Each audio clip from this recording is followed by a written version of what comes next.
the meeting light fairly early in the piece when he shattered the track record with this run 30.17 seconds. You know, it's a great track, an up and down course adding interest for the spectators that get a good look of the full journey. That record, though, only stood a short time as the Bowen of Dwayne Wilson spent the circuit in 30.04. And that's the new record. Pressure now on to break the half minute.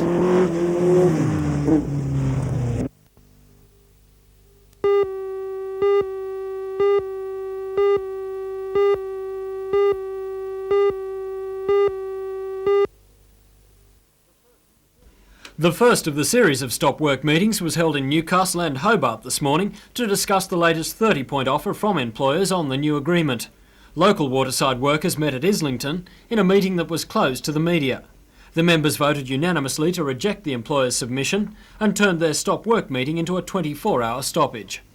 Members were very concerned at the fact that the contract negotiation not only hadn't been finalised, they were due to commence on the 5th of May of this year, but in relation to the Federation log of claims, there was quite a amount of concern in relation to the compulsory redundancy answers and also the improvements to the superannuation fund. The members believe that these are quite outside the accord and should be dealt with entirely within the contract between the employers and the Federation. Further meetings will be held in other major ports around the country, winding up on Thursday in Port Kembla and Sydney. Today's stoppage did not affect coal loading in Newcastle, as the Federation has an agreement with the coal trade, but all other vessels in the port are being affected. Local wharfies will return to work at Dogwatch tomorrow morning, but they've urged their federal council to take further action to resolve the 1986-88 contract. It's the first time ever negotiations have not been accepted by this time. The Federal Council will meet next week after the stop work meetings have been completed in a bid to have the superannuation and compulsory redundancy issues reviewed by the employers. If they get no satisfaction, local Federation officials say a national stoppage is on the cards.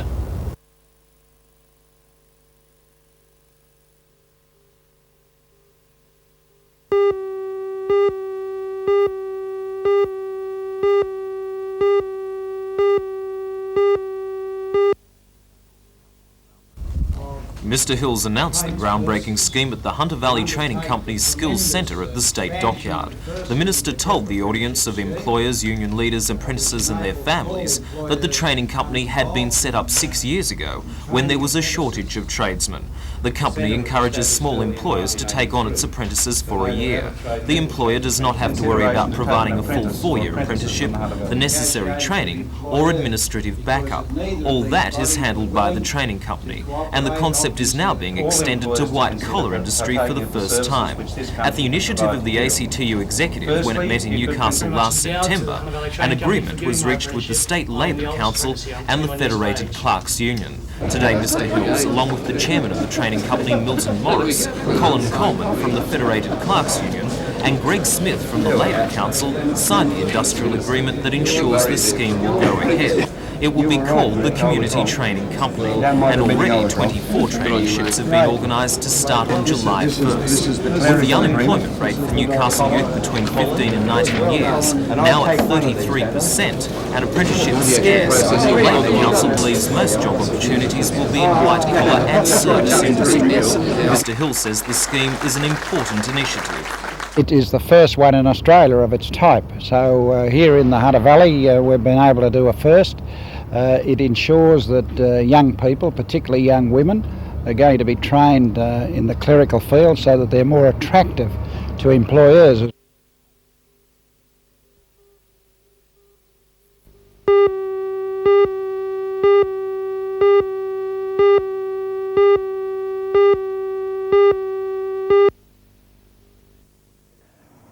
The distinctive twin-gabled roof of Marthaville has been a feature of Cessnock for more than a century, and today locals turned out in force to enjoy the arts, crafts and music that jostled for attention in the historic grounds. Marthaville was built between 1884 and 89 by the town's first mayor George Brown for his wife Martha. It stayed in the family until last year, when the owners decided to sell. Rumours that the house may fall to the demolisher's hammer rallied a group of locals. They formed the Marthaville Preservation Society and successfully applied for $130,000 in bicentennial funds to buy the house. The society has also received $35,000 from the Heritage Council towards the cost of restoration. Now the society is trying to raise another $15,000 from the public to finish the work by 1988. $5,500 has already been raised, and the society is confident that the rest of the money can be found. I think, particularly using today's turn up as a guide, I think we'll achieve that goal pretty well by 1988. When restoration is complete, Marthaville will enjoy a new role as an arts and cultural centre for the coalfields.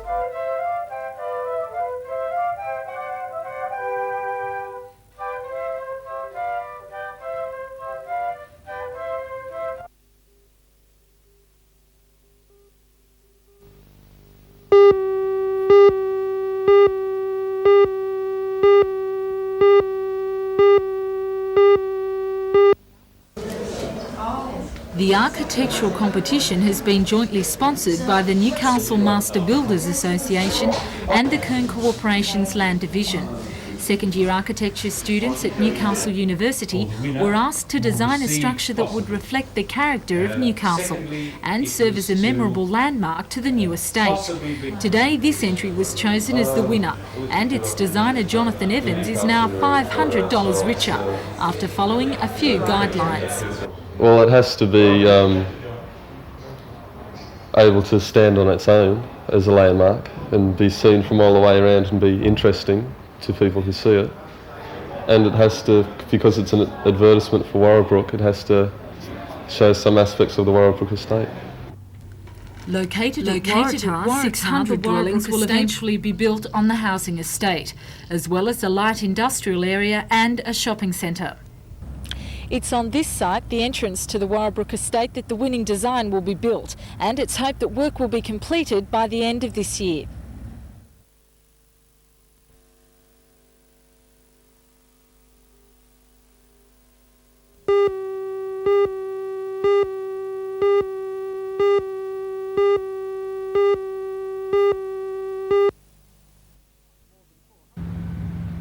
More than 400 golfers were taking part in the two-day tournament. The annual event began yesterday at the Newcastle course at Stockton, and overnight there was a group of 4 women still in the running, including last year's champion Carol Affleck from Nelson Bay. Today the final 18 holes were played at Steelworks. It's the 55th year the event has been run, and competitors had come from as far away as Sydney, Port Macquarie and Armidale for the tournament.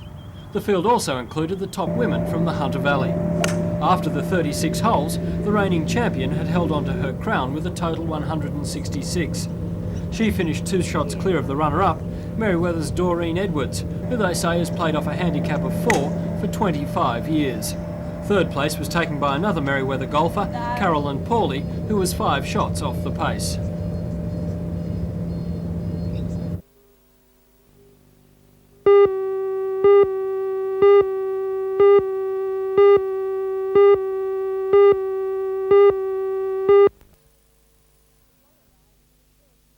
The Wallara is the third and most advanced coal-carrying vessel in Coal and Allied Industries fleet.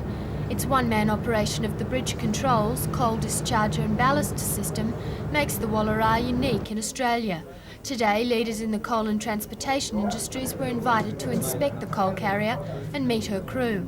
Captain Robin Blackmore said that the Wallara's advanced technology makes it the pride of Coal and Allied's fleet.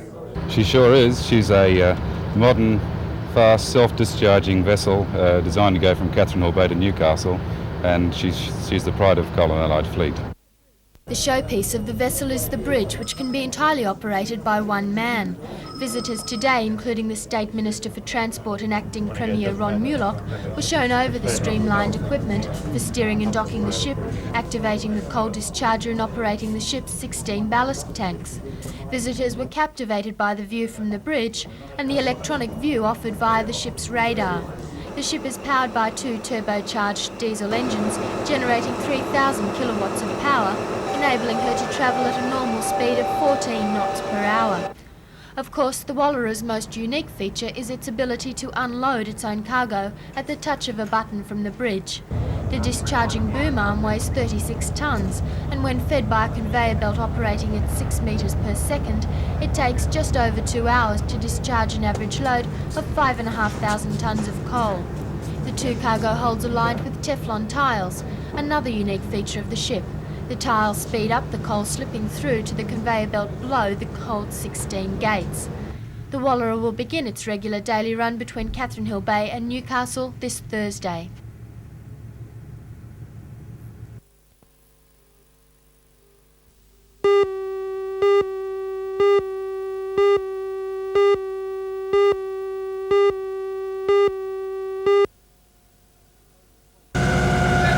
Only prompt action by firemen and ambulance officers saved the life of 91-year-old Elizabeth Richardson of Belmont.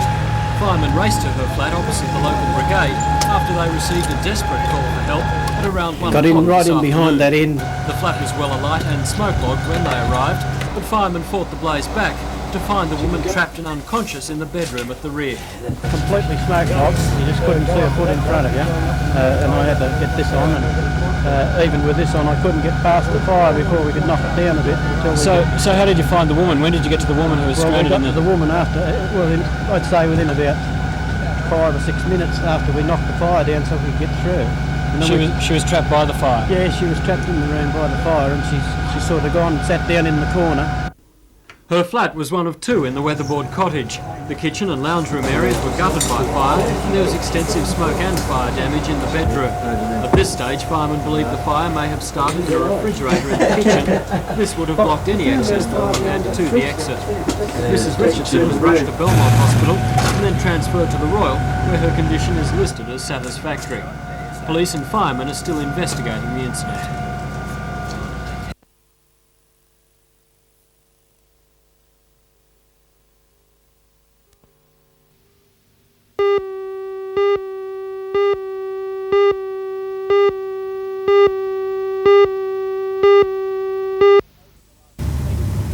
Over the last 2 days, the cream of the state's schoolboy rugby league players have been showing off their talent in selection trials at Toronto's Peacock Field.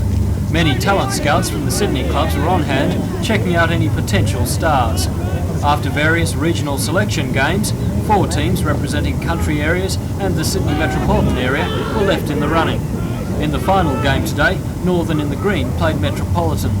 The Northern side featured 7 local players and scraped home 24-19 in an exciting game. On that form, it was not surprising that the New South Wales team announced this afternoon included 8 Northern players. 3 locals, Michael Erickson of Taree, Terry Dolan of Glendale and Ashley Gordon of Cardiff, were amongst the selections. The team goes to the Australian Schoolboy Championships in Queensland in August, and those who make the Australian side will tour England in November.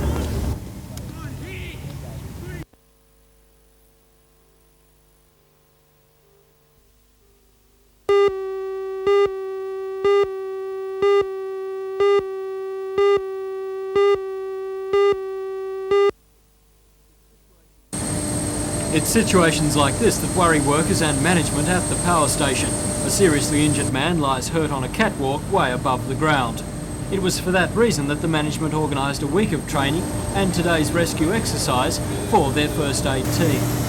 Over 1,000 people work at the power station, which is the second largest fully operational station in the valley. There are a variety of sites where the employees work and also a variety of dangers. Well, Vales Point Power Station is fairly isolated from the major centres, and the size of the place, but plus the type of situations that are around here, it is fairly important that they have some on-site first aid and rescue training program to be able to recover people from different situations. The sooner we can get somebody with proper training to an injured person, the better is going to be the final outcome.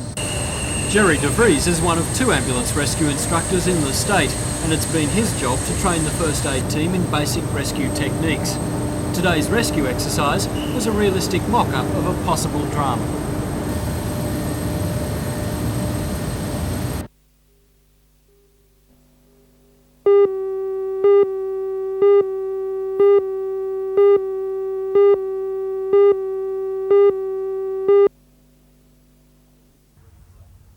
Sitting ready for action from today is the Sydney Rescue Helicopter Service's backup machine, a squirrel equipped with night sun and winch. It fills the gap between the end of the lease of this Bell Long Ranger and the arrival of a new aircraft which has been purchased for the Newcastle service. The decision to buy a rescue helicopter for the Hunter was taken a year and a half ago, when the leased machine used at the time, a Jet Ranger, was abruptly recalled. To prevent the same thing happening again, a public appeal has been underway to raise the $500,000 necessary to buy one. We had an appeal launched a couple of years ago, approximately 2 years ago. It has raised $420,000. Now that has gone to make up the $550,000 total for the new helicopter. So where the balance of that we actually borrowed ourselves through Westpac. What we now require is for the community to become involved or continue to be involved in the helicopter service, and we look at around about a shortfall of $120,000 each year that we feel is should be coming from the community. So the new and permanent Newcastle Rescue Helicopter will be in service within a month, carrying the sponsorship of Westpac, 2HD and NBN, and a fourth major sponsor to be announced soon.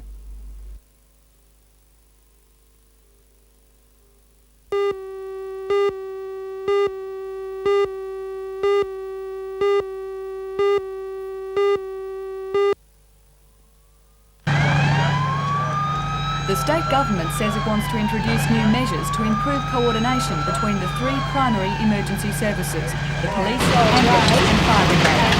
While the police association says what's needed is a clear definition of police authority, the committee controlling the state emergency services disagrees. The committee says police already have the final say, and that the problem is which services and how many should respond to an emergency call. In the Hunter, the ambulance service says cooperation and coordination already exists. We have our separate roles to play. The ambulance mandate, of course, is to look after sick and injured people, and the fire people, obviously their first priority is fires, and they also carry rescue, of course, but their first priority is fires. And of course the police have the overall task of rescue, and I think when everybody cooperates, there isn't really a duplication of service. Does the rivalry which seems to exist between the three services in Sydney also exist in the Hunter? No, I don't believe it does. I'm very pleased to say that there's intense cooperation between the three principal services, rescue services in the Hunter, and this has always been so. The police in Newcastle seem to agree. A spokesman for the department says the police already have the primary responsibility for controlling and coordinating rescue operations, except at the scene of a fire, where the senior fireman is automatically in charge.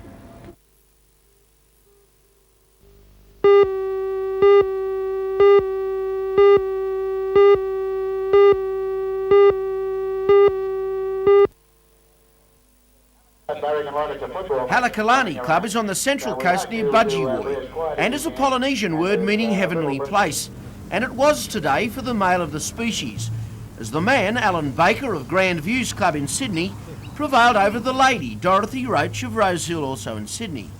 Baker finally won after some superb lawn bowls put on by two champions. Baker is a state player and former state singles champion, and he needed that experience to beat Dorothy Roach, a former twice state champion and a national champion too, herself a gold medalist from the World Bowls. The tournament includes the club champion, the Central Coast champion, and 10 invited men that this year included Newcastle players Barry Salter and Terry McCabe, and 4 ladies, all champions too, in Betty Bradley, Rosemary O'Brien and Joyce Fitzpatrick. Baker upheld the male honour 31-25. You beaut, we remain confident at least till next year.